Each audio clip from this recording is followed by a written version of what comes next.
we constantly talk about it, and we're always like mind blown, and we're like, I can't believe this is actually happening. And sometimes we'll wake up and we'll have a meeting with Jared's team, and then later that day we'll have a meeting with Ryan Seacrest, and then later that day we'll be on the phone with Shaq.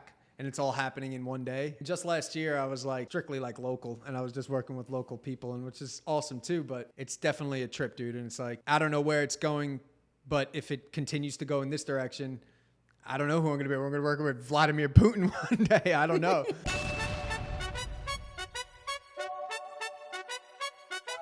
What's up, guys? Lift and Love.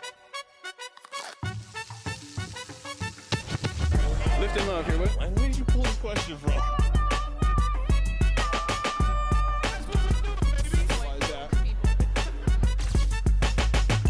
Lift Love, crochet, we out.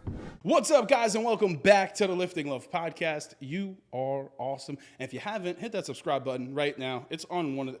I'm looking at it reverse, so I'm pretty sure it's right here. Just click it. Just click it if you haven't. First and foremost, want to thank Lithology Brewing for allowing us to film our episode here. Shout out to Manny and his whole team. Incredible place. Actually, my first time being here, but love this place. You should go check him out. All his social media links will be in the description below. He had no idea I was doing that, so shout out to Manny and Lithology here in Farmingdale, New York. But today's guest, I have an introduction for. Hold on. Our guest today is a social media megastar, a master videographer, and a visionary entrepreneur whose AI creations are taking the internet by storm with viral content in nearly every post and a creative mind that's redefining digital storytelling. He's not just building a brand, he's building a movement. I'm lucky enough to get to call him a friend. Ladies and gentlemen, please welcome Michael Waller, also known as Box, the genius behind JunkBox Ai. What's going on, man? Thank you, man. I appreciate that. I wish they played that every time I walked into a room. Ladies and gentlemen. Like, dude, like the lights go off and It's just, ladies and gentlemen, please welcome. That was cool, man. Thank you. All right, so we have this thing for you. I know my camera's kind of shot on this main shot, but I wanted to do something that's one of one. Mm-hmm. So we're going to do a little shameless plug for the book real quick. Hey. This is JunkBox Babies. You need to go get it. The link in the description will be below off Amazon. Shout out to the book you guys made. Yep. But I would really love a one-of-one autograph. Oh, hell yeah. Come on. I got a fresh Sharpie. Let's do it. Let's do this This live might be on the the pod. first one I've ever signed. First signature. Can we get it right there on the front? Yeah, hell yeah. Let's do this live. I thought that would be really cool to start the podcast off. Should I write your name? You could. Write a little fancy thing, or if you want to do a signature there and then write in the side of the book, that'd be cool. This is so cool. This is happening live on the Lifting Love podcast. Look at that. As your camera's just going in and out. Signed up, buddy. Look at that. Yeah, this is the JunkBox Baby book. Make sure you guys get a copy of this before the second volume comes out. We're doing a sports edition after this, and it's going to sell like crazy. They're limited, so grab it while it's free. Not free, but grab it while it's out there. Dude, this is so cool. Hell yeah. Thanks for buying one, dude. Dude, I saw it and I was like, I have to buy it. Gabby was like, my wife, shout out to Gabby, she was like, you got to get it. Like, let's do it. And we were like going to show our baby when we had him. Because I believe this came out like right before. Kids love it, yeah. Dude, it's awesome. Kids love it. Old people love it. It's good for all ages. And it also supports children with critical illnesses. 10% of the revenue made from that book goes directly to Make-A-Wish Foundation. So it's a good cause. I think that's the coolest thing. Like, so like before anything, and I definitely want to talk a little bit about box visuals and all the other things you got going on. I know a little bit more than other podcasters because we're friends. But let's just talk about JunkBox, man. I think what you guys are doing, and I say you guys, but it's really like you and two other, you and the small team you got. But like, what was the inspiration? When did it start? Like how did it start and how did it get to where it is now? So it started off as literally just in the title of the brand. It's called JunkBox for a reason. I named it JunkBox because I was doing, for the past 10 years, I started off as a traditional videographer. I would do, just mom and pop shops, cool, really cinematic recaps, lots of music videos, sketch comedies driven stuff. And that's really where most of my passion lied. And then once I discovered these tools, these AI generative tools, the first one was like Midjourney, ChatGPT, DALL-E.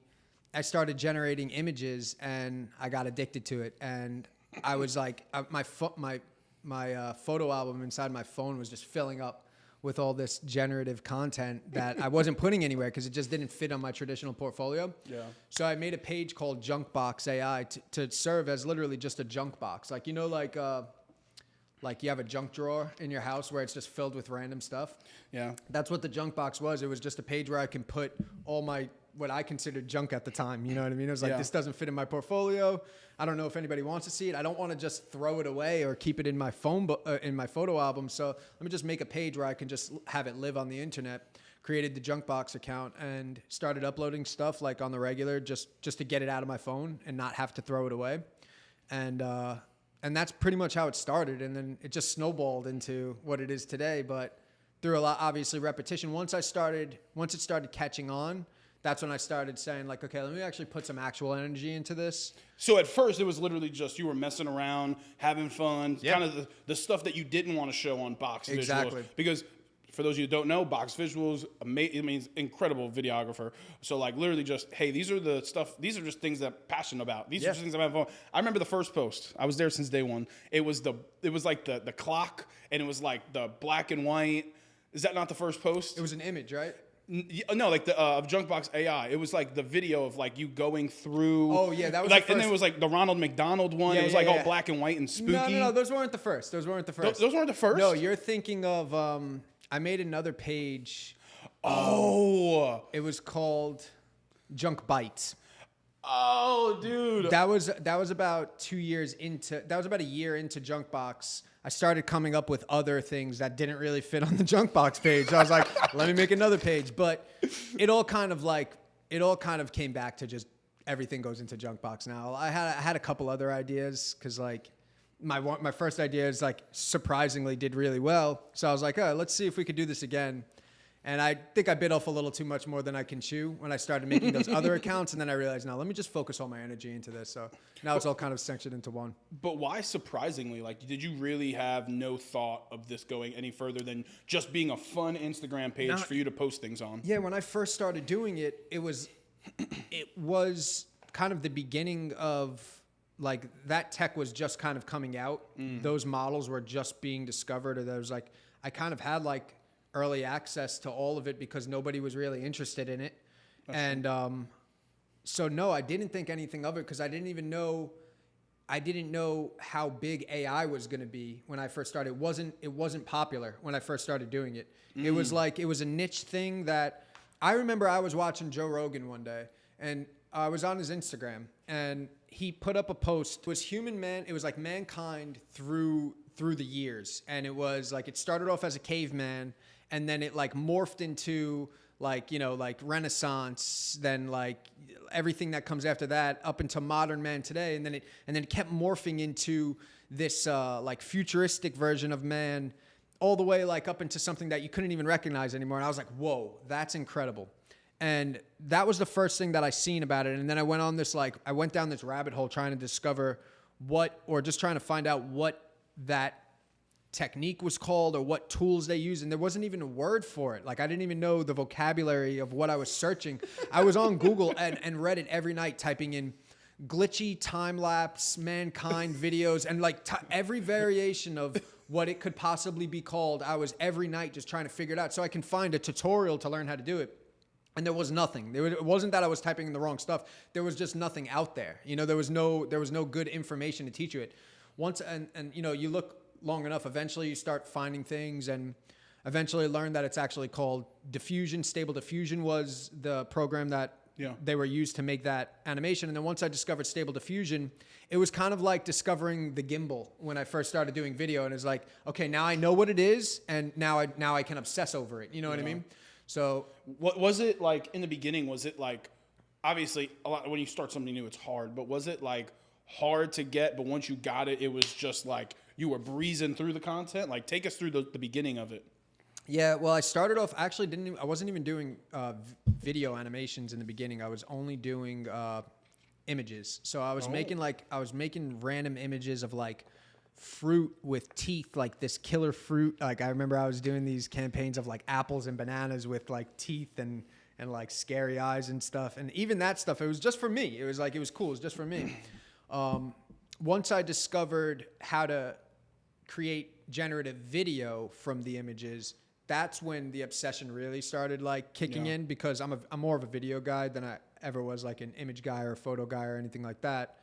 Once I discovered how to do it with video frame for frame, that's when I was like, okay, I could actually take this seriously, and or I could actually like I was proud of the work more than just like, all right, this is junk. I was like, oh, this is actually something that's cool, because it was video. I'm more of a video guy. 100%. And that's when I started really diving a lot deeper into the process. And instead of just trying to learn learn how to do what I was seeing, I was trying to discover ways to make my own stuff. The tool Stable Diffusion is, when I first discovered it, I wasn't the first to discover it, but when I discovered it for myself, it's capable of so much. And I was just like the tip of the iceberg. How I was using it was it was like maybe using it as 15% of its capacity. That's crazy. And there was so much more to learn.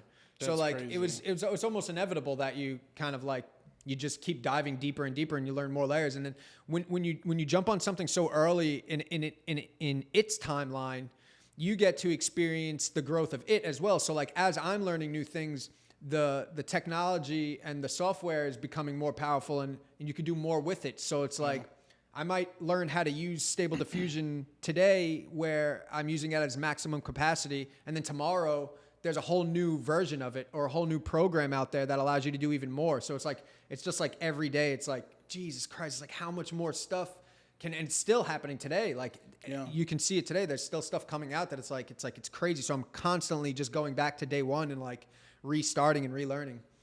So like, take us through the process real quick. Like, what actually goes into it? Because like, I know you did the thing for us, like at the Movers, and everybody that's part of the team. Are you taking? I know Ryan was asking for a bunch of pictures. So like, you take a bunch of pictures to then morph it into like, how are you going about making these celebrity babies? How are you going around making the AI? Like, take us through that process real quick. So in simple terms. So there's something called a LoRa. It's a low rank adaptation. And pretty much in layman's terms, it allows you to take a small amount of data, which can be images of, a person, an object, or even a place, an environment. Yeah. And you take images of it and you inject those images. You just put them into the pre-made data set that is like either Stable Diffusion, Midjourney has a data set. Most people use Stable Diffusion when they're kind of doing stuff open source, because there's not many rules with it. And then you're injecting these images into something that's already, into a data set that's already pre-made and already knows how to make things.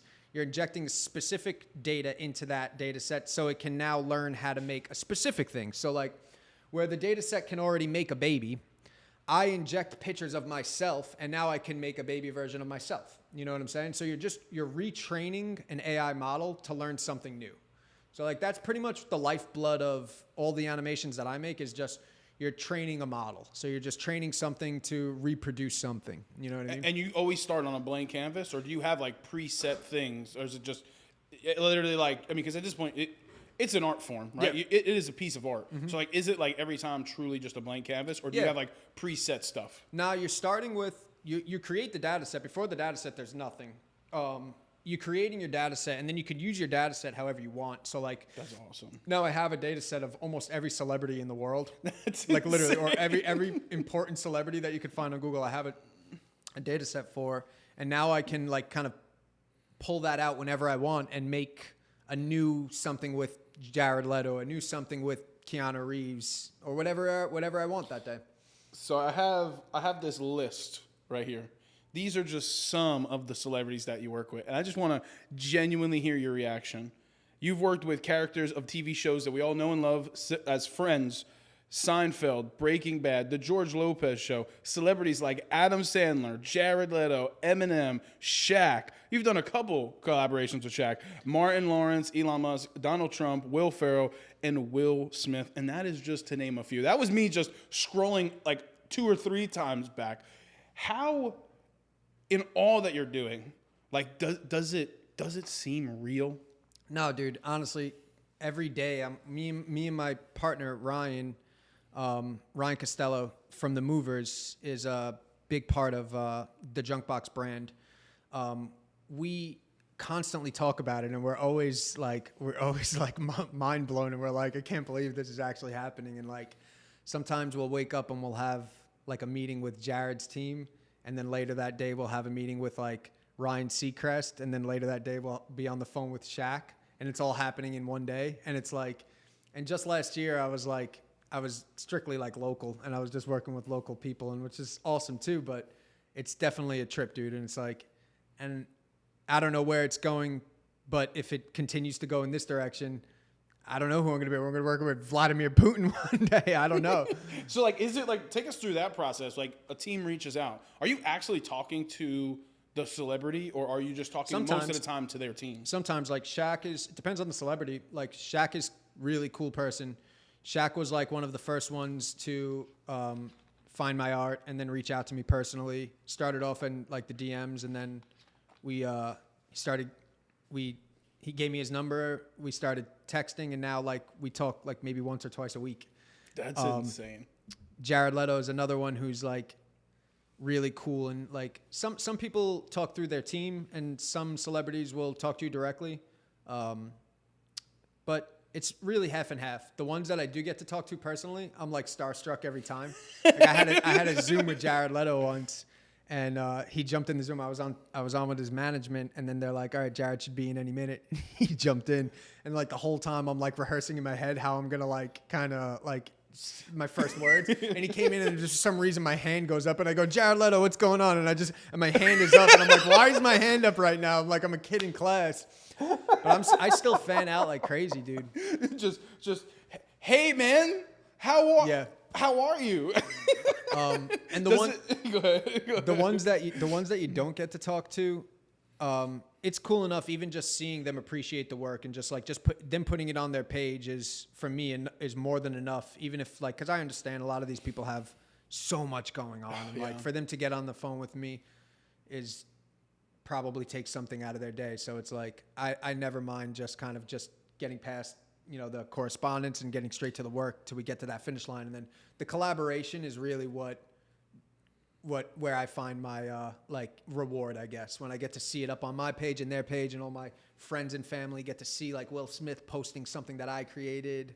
So it's really cool. It's definitely rewarding. So what happened with the Will Smith one? Was it like you didn't know if he was going to collaborate, or was it like that the plan from the beginning, and you just threw it out there and then he did collaborate? Yeah. So like sometimes they'll catch me before I put the idea out there, and they'll say, "Hey, like, can you make this for us? We're planning, and we'll collaborate it with you." And then it's straightforward. But like for like the Will one, and most of them is usually just like a shot in the dark. You're just hoping that they see it. And like now the account has a bunch of followers, so it's like it's pretty easy to. It's not like you guys have 5 followers and you're throwing up this AI thing.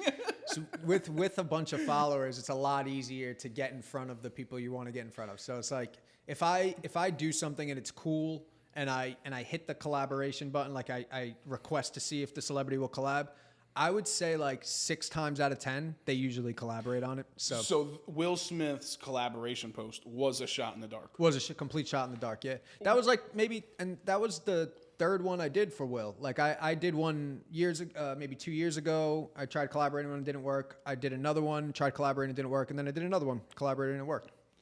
Okay, real quick. Believe it or not, actually, Ryan actually put together the one that Will collaborated on. I cannot take credit for that. Dude, shout out to Ryan Costello, baby. Yep. Movers, Statfest, all Movers Group, all the stuff that they got going on. Yeah. Big part of both of our stories. Yep. Shout out to them. Their links will also be in the description below. What is, like, right now, you've worked with so many people. I just named a handful. Who's your biggest, like, dang, I want to, or someone who's like a really big celebrity that you have done but haven't posted yet that you would really love to collaborate on? It's a good question. Joe Rogan has been in my head for a while now. Big Joe Rogan guy. Yeah, I like Joe Rogan. He's been in my head for a while because I know he appreciates like AI and the art. I know he's been appreciating it since it started, so it'd be cool to kind of lock in with him. Before Will was on my list, and then we got Will. Mark Wahlberg is somebody that I want to work with. We're in contact with his management, but we haven't been able to land anything yet. Honestly, it's mainly people that I'm fans of. You know, it doesn't really matter how big they are. It's a matter of if I'm a fan of them and if I follow their work, you know, growing up and stuff like that, then it feels cooler. We just did Jeff Dunham. You know what I mean? I saw that one and I loved it. I told my wife, I said, babe, you got to see this. Ones like that are like near and dear to my heart because like you grow up like seeing these people and some of them like feel unreachable. Like certain celebrities just feel unreachable and like, and you go through your whole life thinking like, oh, like not that it matters, but I may never see that person in real life. I may never hear their voice in real life. I may never be on the phone with them or something like that. And it doesn't bother you as a human being. But then when you start kind of like making those connections, you realize that it's not as like unattainable as it seems. You know what I mean? Yeah. So I guess I feel like I could land a collaboration with anybody I want to. It's just a matter of how many animations it would take for them to notice me. You know what I mean? So unless they have a fundamental disagreement with AI, you can't change that. You know what I mean? Some people do. 100%. I think what's so cool about you in particular in your story, and I'd love to talk a little bit about it. I don't know how much in depth you want to go because everything AI right now is kind of popping, but like your determination and your consistency, because like even like with video, right? Your video like work and what you were doing, like it was all about just being consistent, grinding. Like we had this whole conversation before where it's like you relentlessly put the effort in to make it work. It wasn't like handed to you. Yep. You had to physically go get it. You were running around gigs, working your absolute ass off. Like how rewarding is it that you've built this, you know, box visuals, and now you've built something completely separate, both which can just stand on their own. Like how much pride or how much love and passion do you have for everything that you've built so far? That's a great question. And like, I think that obsession is it's a gift and a curse. It's like, it's something that like you don't really choose to be obsessed with something, you know, you can't like fake it. You know what I'm saying? So like, I'm still trying to figure out why I'm so into this stuff too. You know what I mean? But I think that it's the only reason why I have any success in any of this stuff is because of how obsessed I've been with it. And like, you might not, I was telling you before, but like you might not, you know, obsession might not get you where you want to be, but it will give you the answers that you're looking for. It'll let you know like if this is the right path for you or if this is the wrong path for you.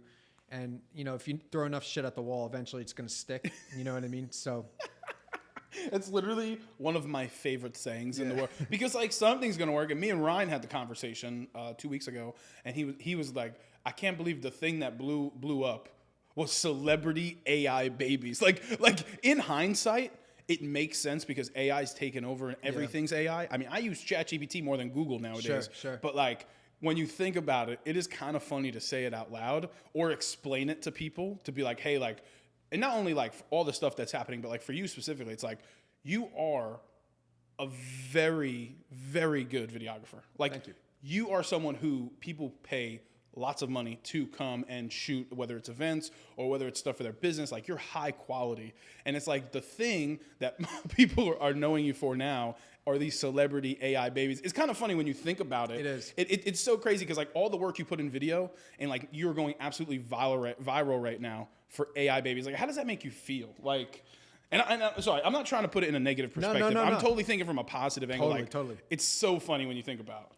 It's a bittersweet feeling. In the beginning, it was hard for me to truly accept that that one thing is better than the other. You know what I mean? And like especially when you put so much time and effort into one thing. Yeah. But I try to look at my entire career as like just like holistically, it's content creation. You know what I mean? And like video and compared to AI, I try not to create such a thick line in sand between the two. I try to, in my head, I'm using the same parts of my brain to create the AI content that I was using to create the video content. It's just different tools.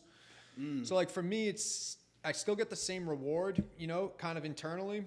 For the rest of the world, it's different. You know what I mean? But I've always done this stuff for myself. You know, like when I first made the page, it was for myself, you know? So it's a bittersweet feeling. And like when I first started doing it, I felt like I was abandoning one to like, you know, because I was like, felt like you had like one smart kid and one stupid kid. And it's like, you just take the smart kid everywhere, leave the stupid kid home. But like, I would be lying if I said like, I get more opportunities in the video world now that I have a bigger platform through AI. I'm taking a little bit more serious. I'm able to kind of get past like the waiting room or the line that I was kind of stuck in trying to make connections in the video world before I had such a big platform. Like I said, like content is changing and like it's all content and it's all changing and I'm just kind of riding the wave. So I'm not really choosing one or the other. It's just it's AI. There now and it's popular, you know what I mean? And like and I'm just trying to survive. So that's really it, you know what I mean? So I think one of the funniest things about it is like people, and you mentioned it before, like if people have a fundamental thing of like AI stupid or AI is this and blah, blah, blah. But like when you think about it, AI is similar to how social media started. Like it is genuinely a blank canvas. Like we feed it information, we have it search info. We are really the backbone of AI. And like obviously there's, there's a bunch of stuff and like information and data, whatever. But like we are, like if you use it as a tool, it can be such an amazing thing. And obviously you can, flip, everyone can always flip the perspective and play devil's advocate, but it's like in the grand scheme of things, if you just think positively and use it for a positive thing, it could be such an amazing thing to add to your life. Like what are your genuine thoughts on not just the AI you use, but like ChatGPT and all this information? Because that is honestly where everything's going. Like everything's using AI nowadays. So what are your thoughts on that? I think it's a life-changing tool, and there's no like AI, artificial intelligence, and the way that it's used today in media or just politics or just administrative work or anything that you're doing. Any of the tools out there, they're life-changing tools. It's hard to compare it to anything besides the internet or something like that. But like these are tools that can literally change your life. Like a lot of people. You hear this stigma about how AI is going to take everybody's job. And like, I try to like think about how I kind of fall into that story. And it did kind of take my job, but it didn't like take my job. It kind of replaced it with something better. You know what I'm saying? So like it helped me grow to the next level. And like, I can't control what's relevant or what's popular. You know what I mean? Like you can't like, even like down to the cameras that we use today, like you can be against cinema cameras, you could be against autofocus, and you can ride that train for so long, but eventually, you're kind of only limiting yourself, you know what I mean? And I feel like with AI, especially like the large language models like ChatGPT, and also like the generative tools like Stable Diffusion or any of the ones that we use today, Kling, Krea, Flux, especially the large language models, man, like there's so many shortcuts or so many things that required so much time, effort, and planning that can be done with just like the push of a button now, and allows you to really just expand off of that, compound the stuff that doesn't really matter, and build off of that to create something that never existed before. I like to compound all the stuff that I've learned and say, okay, AI can just do that for me now. You know what I'm saying? So now what does someone learn when everything that they had to do can just be done automatically? You either just sit still or you grow. You know what I mean? 100%. 100%. I think it's so cool. I think there's so many avenues. What has been like your least favorite thing about AI and using it right now? Because from your story and everything we've talked so far, it seems like the hardest part of AI is learning how to use it for your benefit, for the information, whatever it is. It seems like that is like the hardest thing to do with AI. There's very little that I don't like about it, but I would say that it's like the way that the people who create it, they know how important it is, and it's expensive. You know what I'm saying? If you're creating a business using AI tools, you're going to see how expensive it is. It's a lot more expensive than shooting traditional videography.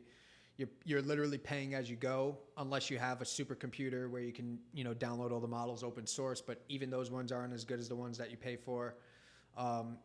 These companies who create these tools, they know how addictive they are, they know how powerful they are, and they make a business out of it, you know? And us, the users, we make a lot of money using the tools, but they make a lot of money in us using the tools as well. So it can definitely be an expensive hobby or profession to get into, but if you do it the right way and you're strategic, you can definitely get a return on your investment. You know, in my background in content creation, like I already know how to make money off of content. You know what I'm saying? So it was really just a matter of learning the tools and then just getting them out there. I think one of the cool things, and I would love to ask you this about your story specifically, is you actually come from traditional media. Yep. So it's not like you were just, you know, a 25 or 26 or 30-year-old who just, oh, AI is hot right now, let's do this. Like, you've been doing media for a very long time, and all of a sudden you were like, man, this AI thing's really cool. And then you just went and dove into it. Like, most people don't know the work that's gone into box visuals, let alone JunkBox AI. But like, let's talk, going back to box visuals, like how hard was it to get where you are now for the people who might not know how much work goes into a media company? Yeah, I wish I could tell that to all the people in my comments, man, because sometimes I'll get comments where people are like, oh, you AI artists don't have any talent. You guys wouldn't know what to do without AI, not knowing that I have a whole nother like 10 years of background in traditional videography. It's tough, man. Like, I think even if I never discovered AI, I would still be in that hustle and bustle where it's like, you said it, there was years ago where you'd see me at events and I'd have dark bags under my eyes and I'd be like, I didn't sleep all night. I still don't sleep much, but it's a lot of work, you know what I mean? And it's a lot of work, and a lot of it is all manual. You're out there, you're on the ground, you're shooting video, you know, your feet are on the ground, you're coming back home, you're editing it. Not saying that you don't have a list of things that you have to do to make content with AI, but it's arguably a little bit easier. I'd be lying if I said that, you know, it's not more comfortable to sit in my bed with my feet up, my, you know, all my things that I need right around me, and I'm making content that is arguably more impactful than some of the stuff that I'm out in the street shooting. Yeah. So it's all strategy though, and like I think that it takes a lot of work in anything, but you know, you have to, being a videographer or being a content creator, part of our job is to figure out what's trending, figure out what tools are going to be used tomorrow, and trying to jump on those early. Like, you know, like Sony puts out a new camera, and you know, we all rush to B&H to go and see what it's all about or go get it. Like, there's no restrictions on that. So like, again, AI is just another tool. You discover it, you use it, you leverage it, and it helps you grow. I think without it, I would be a couple levels down, and it's hard. Doing traditional videography is tough. You know what I mean? I think one of my favorite things, and I was telling you this story before, about you is your dedication to the craft, because like, there was a point, not saying you aren't now, but there was a point where I was a little scared for your health. Yeah. Because I remember one StatFest event, it was at Dublin Deck, and I believe it was last Hempfest before that. Ray, you like kind of were doing some JunkBox stuff, but like you were still really, really in the heart of box. Yeah. And you had bags under your eyes, like you were saying, and you were just like, dude, I'm here for like 3 hours, and then I got another gig, and then I got to go home and do an edit, and this stuff's got to be out. And you were just like, you were locked in, like you were just, you know. And I love how you shoot content, because like if you like showed how you shoot content to a random person that does not know how to shoot content, they would be like, that's not how you do it. Because you're just like, you're like pretty deep in it. Yeah. The camera, like my body becomes an extension of the camera. I get very methodical, and my movements become but that's why like a lot of people like the camera. I take pride in my camera movement, and a lot of it, like, you have to be dialed in to get good camera movement. It's like you got to become the crane to get that crane shot. You know what I mean? And my favorite part is that like sometimes you wouldn't even like shoot with the gimbal, and you would just be like in it, and then I'm like, dude, like, how are these shots going to come out? And then all of a sudden, like, you post it, and I'm just like, so the first couple times I met you and I saw your work, I was like, oh, this is cool. And then I saw his work, I was like, oh shit. And then I was like, oh, maybe it was just like a really cool event. Right. And then I saw another one, I was like, oh my God, like, it was just filthy. And then it just got better and better and better every time. But you were like in it. And again, that hard work, that dedication to your craft is something that is so admirable. And I think a lot of people can take like if people can take ownership in what they do and be consistent with it, there's no way you don't succeed. And honestly, like as successful as JunkBox is, I'd argue that Box Visuals is just as successful because you built it from the ground up. It's not like you were given this platform. Like you made both of these platforms. And like honestly, like people, I know people who talk about you indirectly about Box Visuals and the work you do. So like, how hard was it to transition out of like working with local? Because I feel like you've worked with a lot of local people and you did a lot of stuff in the community. Like how hard was that switch out of just working local? Because I know you also do love and support local as well.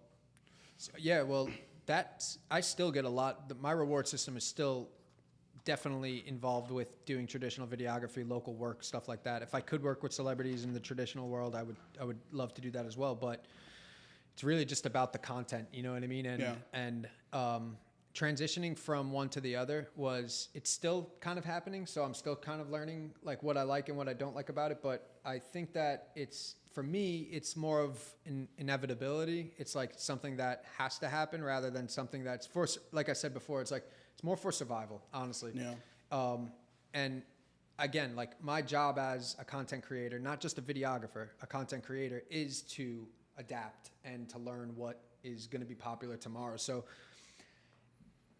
it's less of a choice. It's more of like, it's a calculated risk. It's like, I didn't dive into it knowing that I was going to become successful in AI. You dive into it, seeing that it's something that's out there, and then you learn a little bit more, and then the world starts kind of using it at the same time that I'm using it. And now it was just good timing. I could not have planned this again. You know what I mean? I really couldn't have.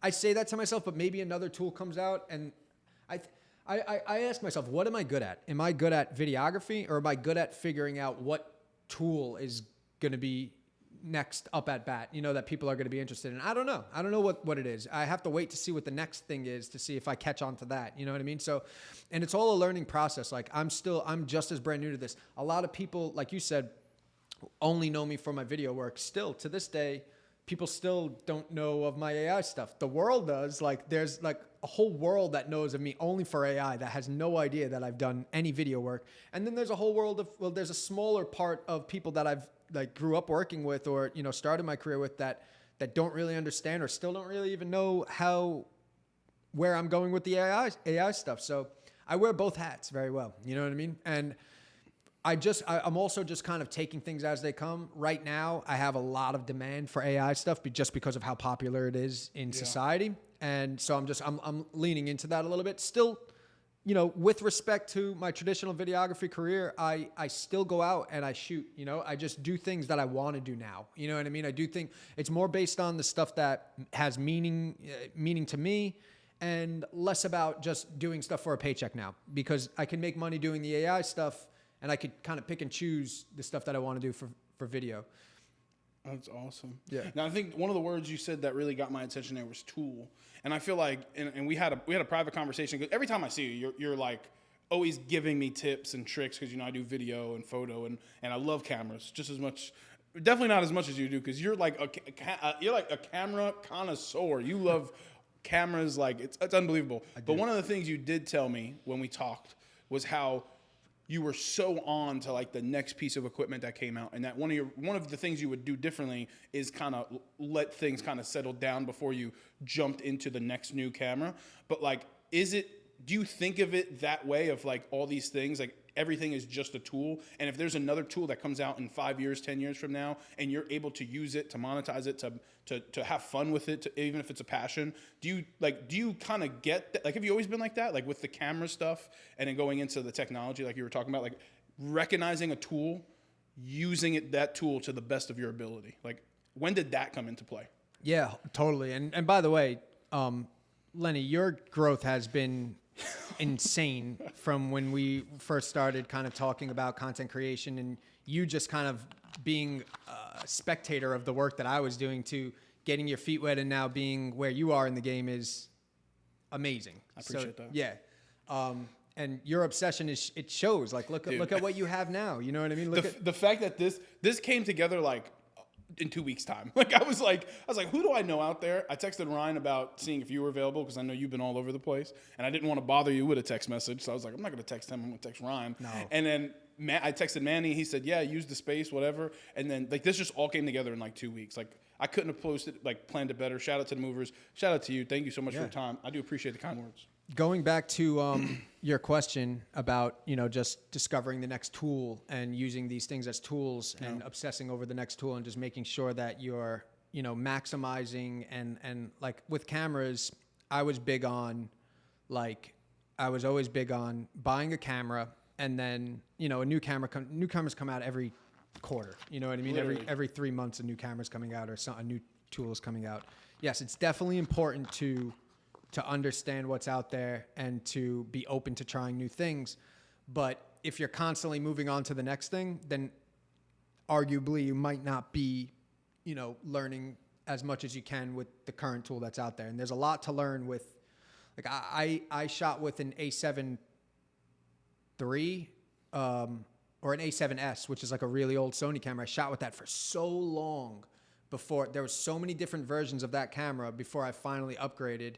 And I still would get hired over the guy who was shooting with, the top of the line cinema camera because it's how you use the tools. It's really how you use the tools. It's not. It's never the tool. It's how you use the tool. You know what I mean? I mean, and honestly, and I would love to get your opinion on this. And then after that, just a couple more questions.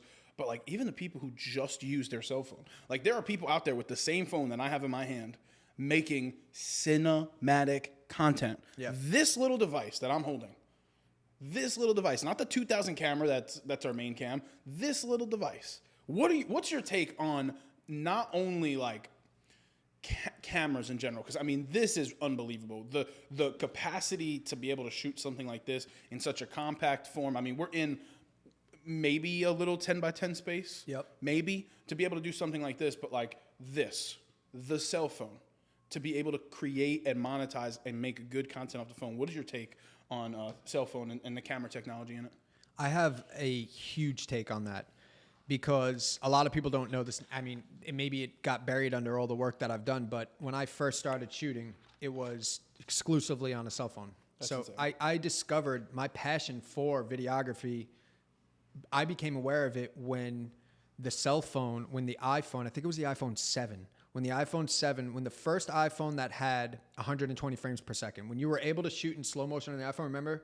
It was mind blowing. Yeah, so I didn't know about buttery smooth slow-mo until the iPhone allowed me to discover that. And then once I learned that, I was obsessed with slow motion. I would shoot my boy flicking a cigarette. I would shoot like skateboard tricks, anything. I just wanted to see it in slow-mo, that buttery smooth slow-mo. And like it also, I realized like it also kind of helps with stability when you're seeing things in slow motion. It doesn't look as jittery. So I was able to see a window into like a cinematic world that I never knew. And I wasn't even into creating content. I was a skateboarder before that.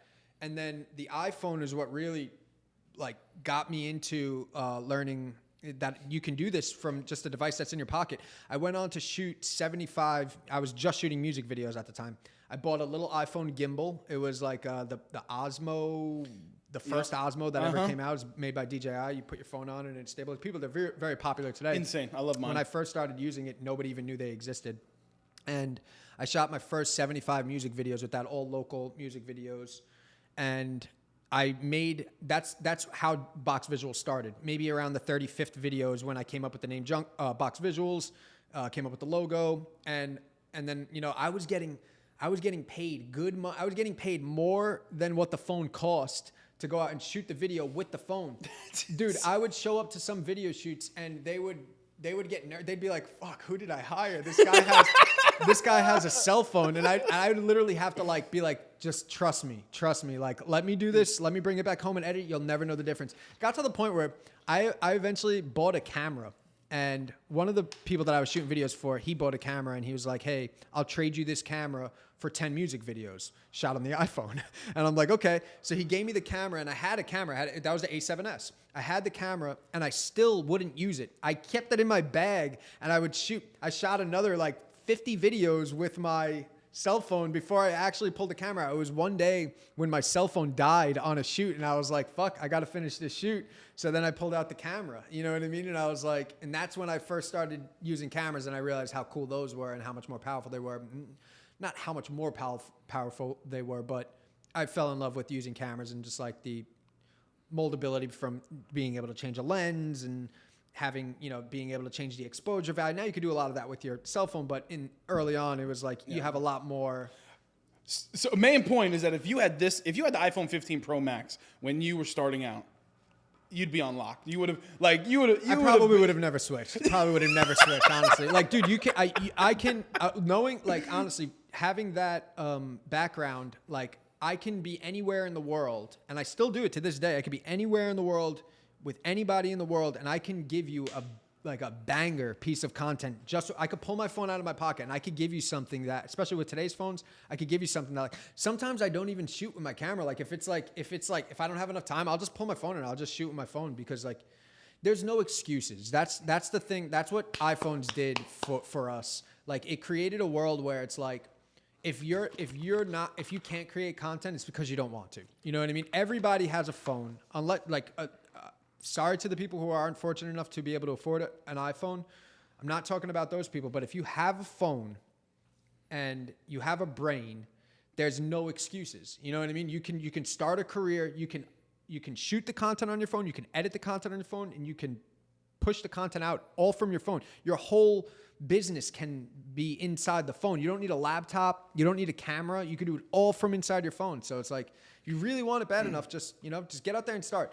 So I feel like adaptability is really the word. If there was one word that I have to use to describe Box and Box visuals and how you got to this point, it's consistency and adaptability. Yeah, go ahead. Definitely those two words: obsession, consistency, and being able to adapt. Just knowing out loud that, like, I'm going to have to change.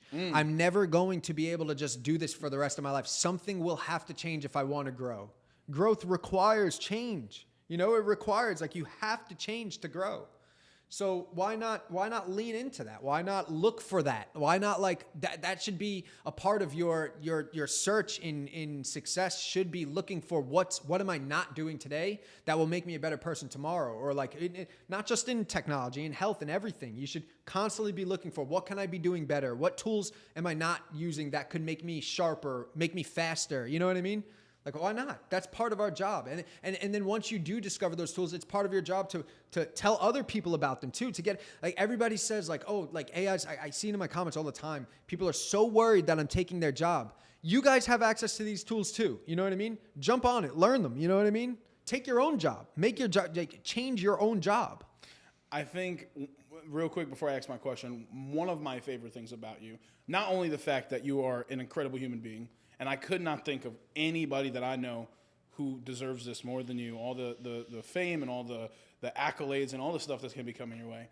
But your ability to, like, I remember one StatFest event. I don't remember when. I feel like I see you all the time, but, like, in actuality we only see each other like 4 times a year. Yeah. But, like, I feel like I see you every other week, But, like, you take 5-10 minutes. Even back when you were running and gunning, I remember one StatFest event, you handed me the G Master lens, and you got me hooked on lenses. Like, you sit there and you will, hey, X, Y, and Z, this is what you do. Like, hey, you literally one time, because we had the same camera, or this E-mount, you were like, hey, put this on your camera, go take a couple shots. Yep. And I was like, oh my God. Like, your ability to stop what you're doing in the moment when you have all these other things that need to get done, but you're giving back to be like, hey, like, I know you want to get into this. Here's what you should do. This is what you should start looking into. Even if you can't afford this, like, you can make the camera that you have work for you. And I think that's one of the best parts about who you are as a person. So I just want to shout you out for that. If you could go back, or actually not even go back, if you would have to start today fresh with a cell phone or with your old camera, whatever, how fast, with all the experience and all the knowledge you have, how fast do you think you can build your business to where it is today if you had to start fresh? That's a really good question. With, like, all the experience I have today, how fast, like, if I could go back in time with all the experience I had, how fast would I be able to get to, like, the point I'm at today? Yeah. I don't even know. Part of me says that like timing is a really big part of it, not just how much time you invest, but like when you choose to start. Yeah. And I think like with AI, I happened to fall in love with that very early when it was like just becoming popular. I got really lucky with that. But that's a really hard question to ask, man, because like there's so many other things that make the business part of it work. Like, because I know a lot of shooters, right? And they're really good. You know what I mean? But they don't, maybe their business it doesn't reflect into their business because they might not have the head for business. You know what I'm saying? Or they might not have a good head for marketing or like strategy or coming up with ideas, but they know how to use a camera.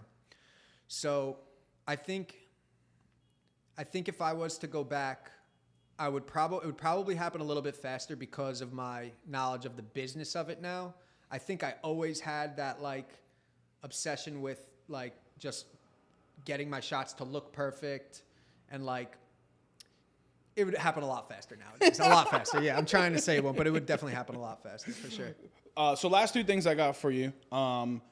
For anyone watching, whether they're a celebrity, a business, even like a local business, or maybe they're a big company, whatever the case is, anyone who wants to do AI stuff with you, how would people get involved? And then if you can also talk about how people can get involved with you on your video side. I don't know if you want to shout it out. You don't have to if you don't want to. Totally. But specifically AI, how can people get involved? How can people get in touch with you to hear about how they can go and make content with you and collaborate with you? So I have a website, JunkBoxAI.com. And you can find all the information you need to get in touch with me on there. If you guys follow me on Instagram, JunkBox AI, you can DM me and one of my team members will respond back immediately. Also, you could just reach out to me personally if you have my number. But like honestly, real quick, what does that process look like? Is it just like you guys take like a video call, kind of see what they want to do, or do they send you a proposal, or do you send them like how does that real quick? How does that work? Like very like layman's terms, like how does it work?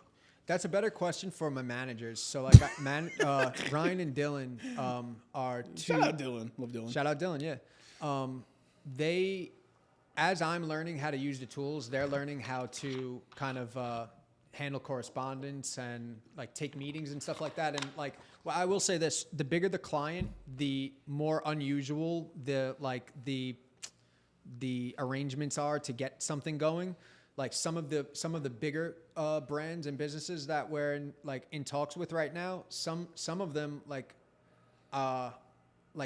some of them we've started the conversation 6 months ago, and we're still in conversation, like it's still about to happen, but it's just the process of finding that starting point takes a lot longer. So like for every client, I think it's different, and it really depends on what they need. You know what I mean? For me, it can happen as quick as a phone call. You can call me and say, hey, this is what I need. For me, that's all I really need. For them, sometimes they need to see a preview, or they need to hear the treatment, or you have to show them a pre-visual or some kind of just something to convince them, or sometimes they just need to see contracts, or sometimes they have to talk to their people, or it has to go down through a chain of command. So for every client, it's different. And I'm learning that with the bigger ones, it's definitely more of a process. And like where if somebody doesn't respond back to me in a month in the traditional world, I'm like, oh, that's probably not going to happen.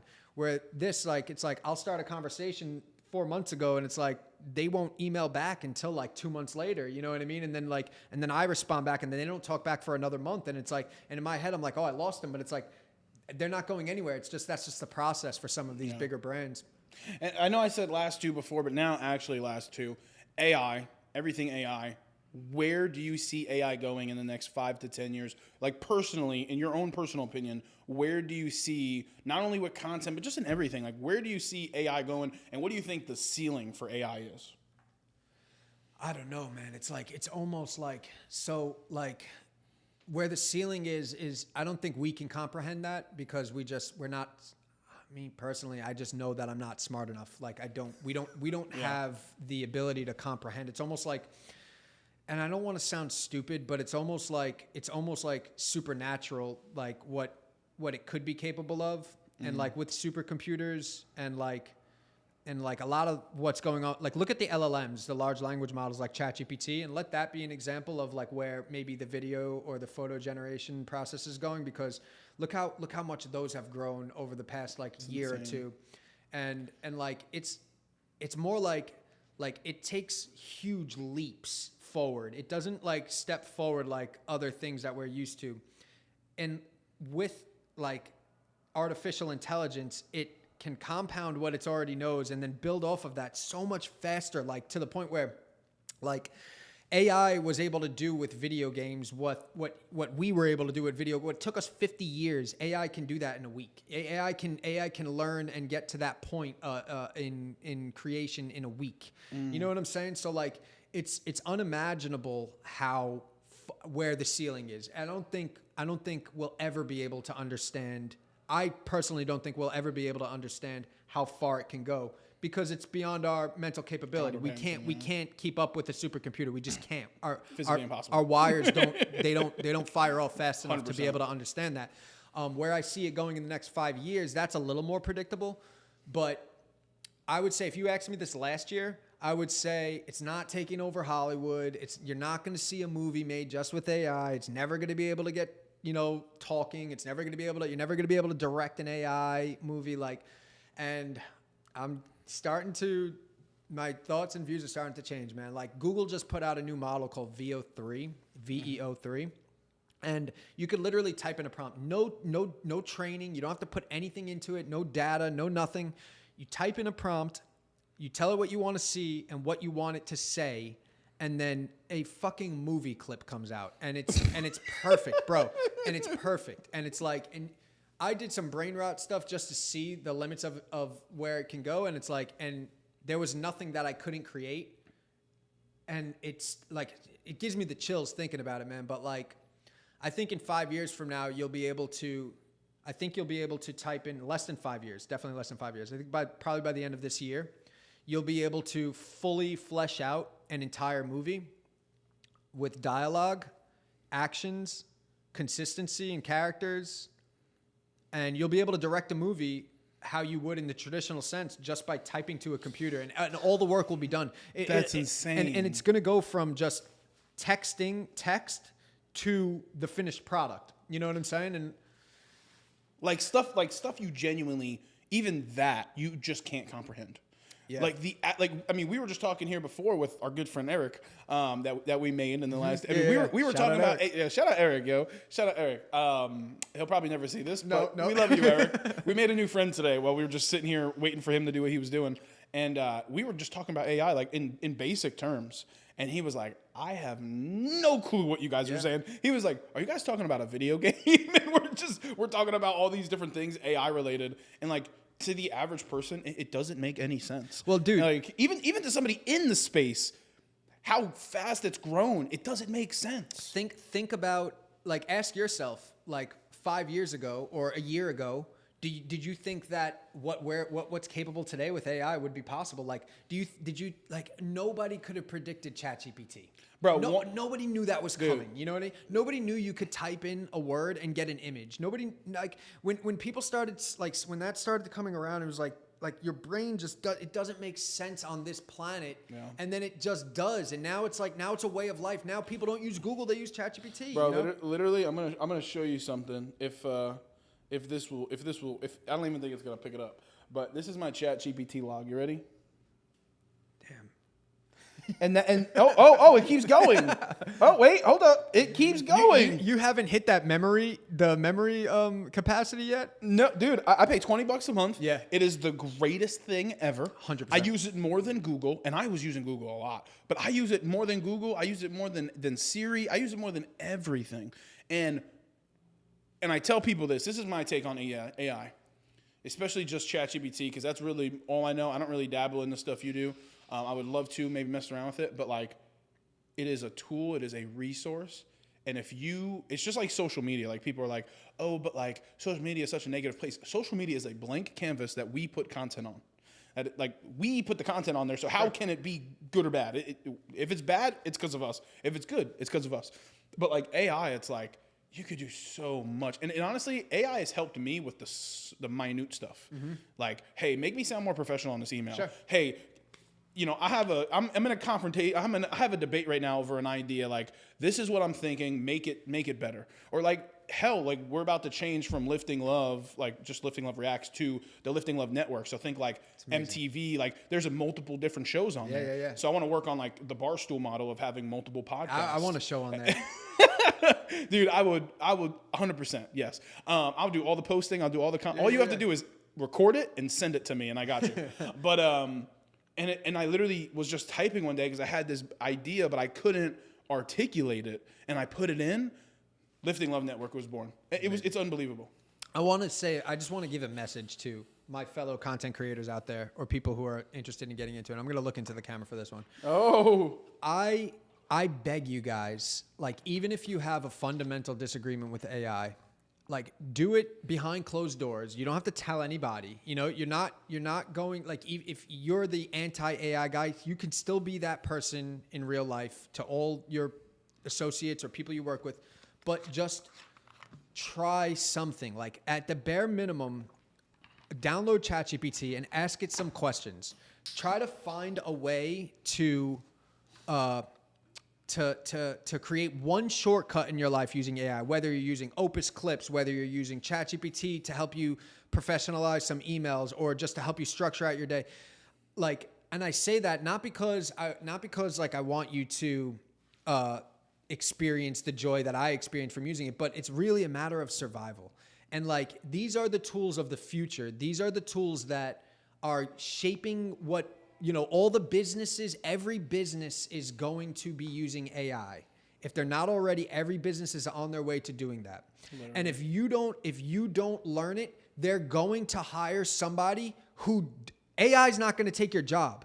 Somebody who uses AI is going to take your job. So become that person for survival 100%. Because we cannot stop it. It's too smart. It's too powerful. We can't stop it. Listen, there's parts of it that I don't agree with either, but it's a moving train that cannot be stopped. You know what I'm saying? So like, again, behind closed doors, you don't have to tell anybody you're doing it. You could still be Mr. Anti-AI, but just fucking let it go through your emails or something. Like, just copy and paste something in and say, what do you think of this? Just try something, because I promise you, you'll walk away with more than what you came in with. You'll walk away with a little bit of knowledge on why this could be a decent thing, or why it could help. And I promise you, like, you're not going to go to hell. You're not going to, like, CIA is not going to knock on your door. You're not going to get sued. It's just going to make your life easier, and it's going to allow you to compound the things that you already know and build off of that. Become a better human being, a smarter human being. It gives you superpowers. It's like using a cell phone today. It's like it's an extension of us, and AI is an extension of technology, and it's here, and it's not going anywhere, and it's only getting bigger. And just learn it. Don't be that tradition trooper who's just so stuck in their ways, and everything that new comes out, they have to figure out a reason why they don't like it. It's harder to find a reason why AI is not good than it is good. It's like, don't challenge yourself. Just let it be. You know what I mean? Let it be.